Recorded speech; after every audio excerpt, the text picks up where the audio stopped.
Chapter 4 Night City Stories. Back in Misty's New Age store, V found Jackie splayed in one of the armchairs. His eyes were closed and he looked completely relaxed. But V believed otherwise. She thought it was more likely that he was detached, living it up in his head like one of those Night City legends he admired so much. Beside him, Misty prescribed some New Age techniques like a doctor. She was saying, Your heart chakra looks a little out of whack, babe. I can release it for you, but you'd have to watch out for negative energy fields and avoid mean red. When Jackie felt or heard of V's presence, his eyes sprang open and at once he interrupted Misty by saying to V, V, yo, listen up. He was obviously excited. I talked to Dex while you were in with the doc. Misty walked away to give them privacy. He's waiting in his ride. For you. Ain't but a hop to where he's parked. Next to Gramsci Burgers. Okay. Do my best to talk us up. Replied V and left Misty's store. Immediately outside, a group of people were enjoying a free show from the strip club across. She received another call from Regina Jones. She answered, and as usual, Regina went right to business. With Regina in her ears and optics, V continued down the alleyway. The preaching of the homeless man and the noise from Night City fell to the background as Regina explained. V, listen, I've got this delicate matter. That's why I called you. The number of cyber psycho attacks in the city is on the rise.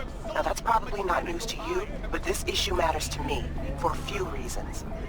There are people who say cyber psychosis can be treated. Right. And I know exactly how that sounds, but I believe even an unproven therapy is still better than a bullet to the brain. If I get a tip about a possible attack, I'll give you a call. Maybe you can investigate before Max Tech hits the scene. But remember, you're not there to execute anybody. Try to incapacitate the attacker, and I'll send someone to pick him up. I hope that's all clear. V wasn't too invested in what Regina had to say though, and her replies were curt at most. After the phone call, instead of getting back into her car, she decided to walk to the meeting spot. It wasn't far. Plus, it felt good to stretch her legs after being confined to that medical chair.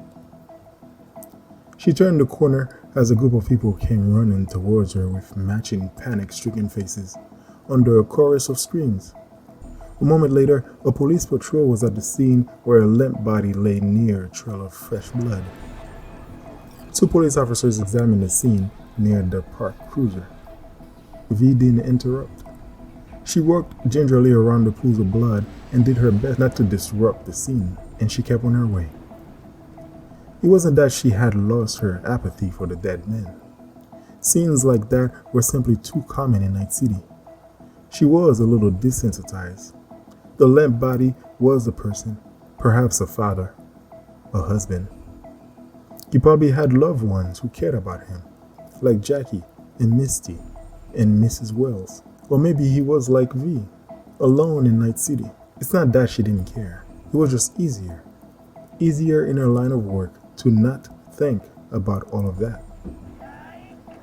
Not long after that scene, just around the corner she heard shouting, then gunshots. A sudden alertness took over her body. It was as automatic as long-time smokers putting cigarettes up to their lips. She scanned the surrounding area with deadly intent and was a breath away from readying her weapons. A moment later, she realized that she wasn't the subject of that hostility, and her tension melted. In Night City, the sound of gunshots was nearly as common as the sound of traffic. But as prevalent as they were, it was important to keep your guard up, because losing your edge could mean the end for you. A little more down the road, she witnessed a few people fighting to their end. It was a small battle, and from that distance, the fighters were almost indistinguishable from one another, with their gun muzzles winking like alternating Christmas lights. V stopped watching when a small explosion rocked the area. She continued on. The scuffle wasn't far from where Dexter's car was waiting. On the side of the road, right in front of V, was a billboard advertising a drink. Prominently displayed, even more so than the advertising drink, was a slim model with a conspicuous heart-on below the belt. He reminded V of herself and the two she was born with. She put those thoughts aside and crossed the street towards Dexter's car. It was a wide, dark sedan built for comfort rather than speed. A large man under a bulky jacket, who was Dexter's both bodyguard and chauffeur, stood near the car as a sentinel.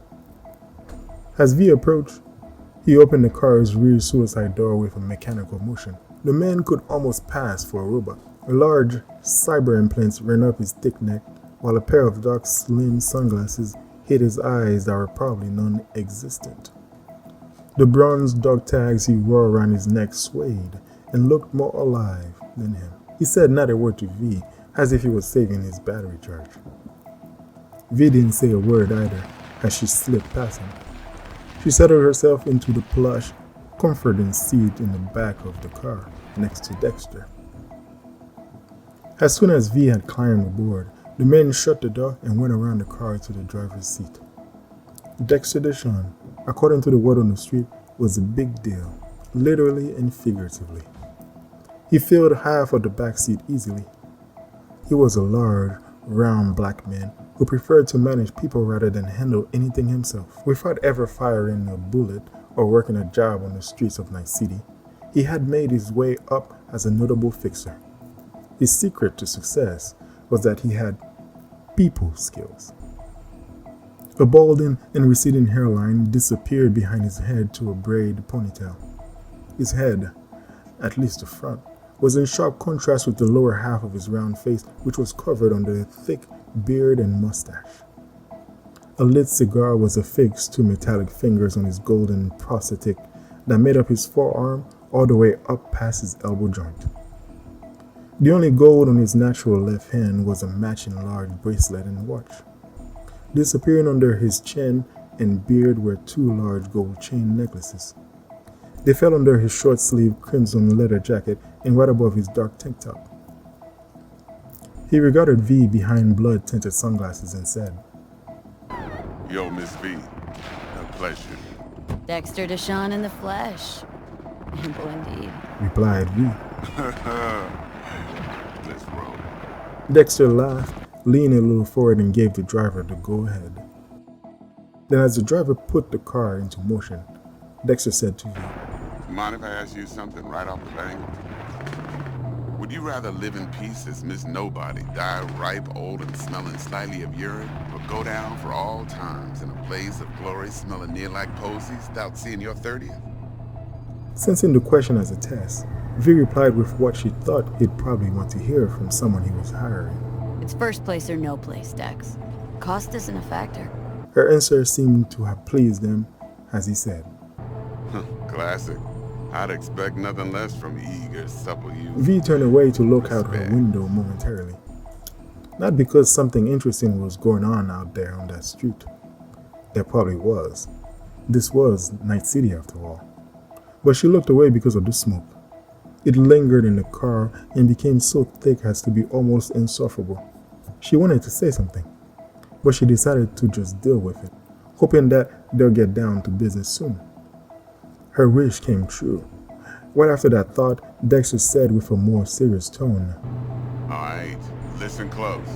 Scanning a serious job now. Playing gargantuan compared to smashing up a scav home. She thought about asking why he had wanted to meet her. He already knew Jackie and T-Bug. Was this meeting necessary? Anyway, she figured that she'd get her answer soon enough. So instead, she asked. Let me hear it. What's the job? Dex explained briefly. There's this prototype tech. A biochip to be precise. Job's to grab it. Simple. Guessing it belongs to a corp? Added V, and Dex agreed before announcing the company's name, and then asked. Arasaka. Surely that's no problem. V thought the job was a death sentence. Arasaka was one of the major corporations not just in Night City, but worldwide, with almost limitless resources, including alleged connections to the Yakuza. Messing with them was asking for trouble. but V was already in too deep. Not to mention that Jackie was already on board and excited about this job, and so was T-Bug. Plus, there was probably a fortune of eddies to be made.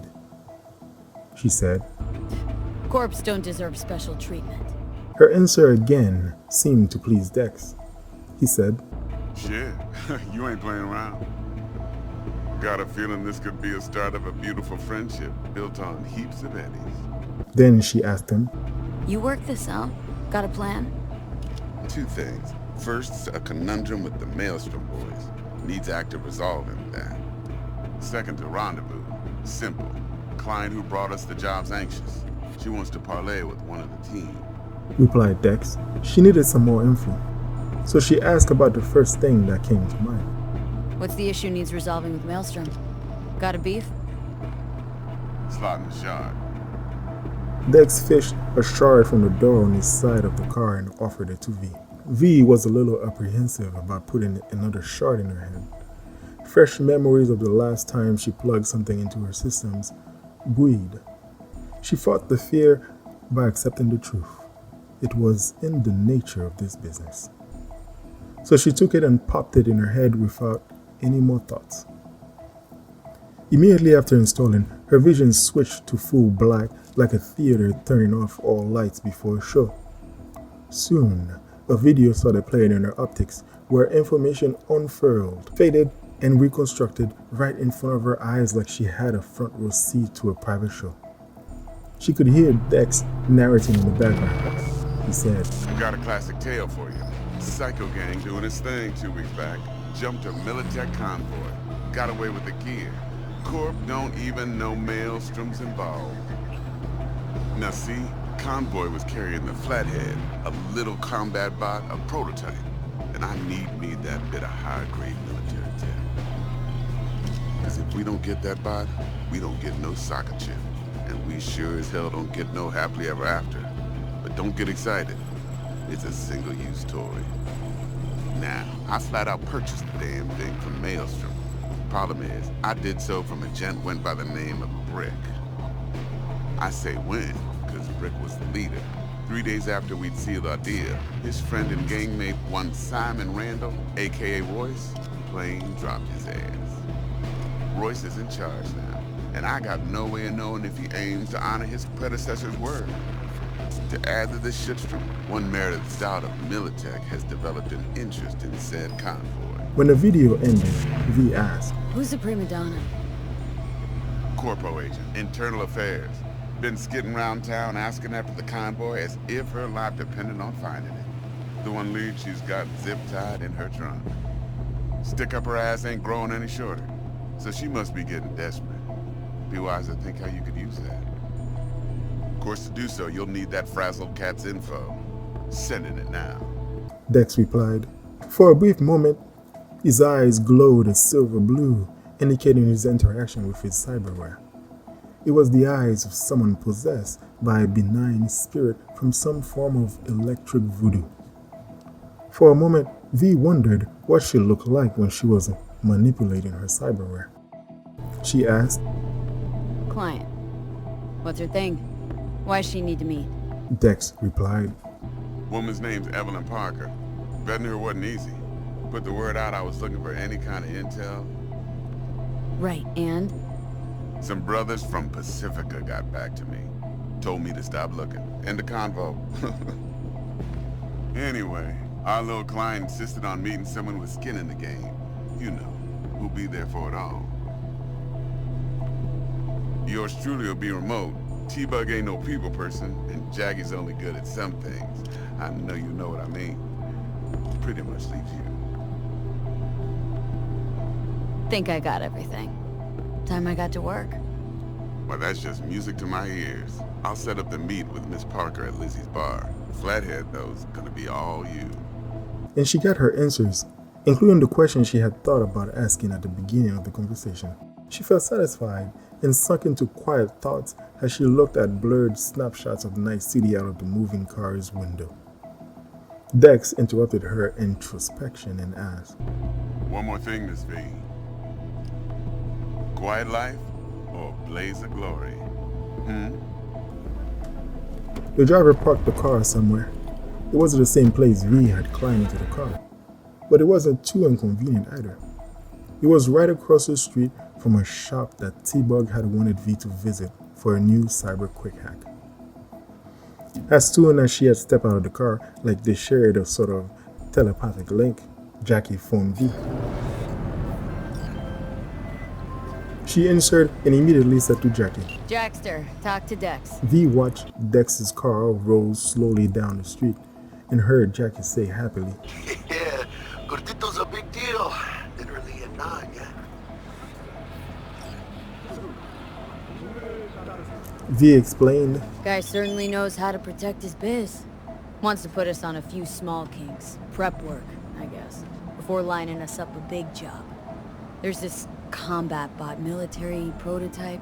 Maelstrom clept it, then Dex paid to take it off their hands just before the Gangoons had a switch up in management. he added. Right, heard about that. Royce versus Brick. Hostile takeover. She continued with the About details. sums it up. Dex wants us talking to Royce. Gave the deeds of some Militech agent too, but don't know how much help she stands to be.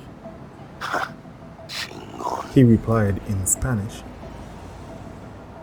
She ignored him and added, Then there's the other thing. Gotta meet the client who put the job on the table, Evelyn Parker. he replied, You? Well, what's Dex gonna do? Ride around in his limo, chat chicks up on the hollow? Parker wants to meet someone on the crew. Dex gave me the nod. He must know what he's doing. So, how you want to play this? Maelstrom or Parker? What's first? she decided. I say we knock on Maelstrom's door first. Pound, actually. Again, Jackie replied in Spanish. Orale. In that case, I'll hit the all foods and put my nose to the ground. Sniff around. Hasta luego.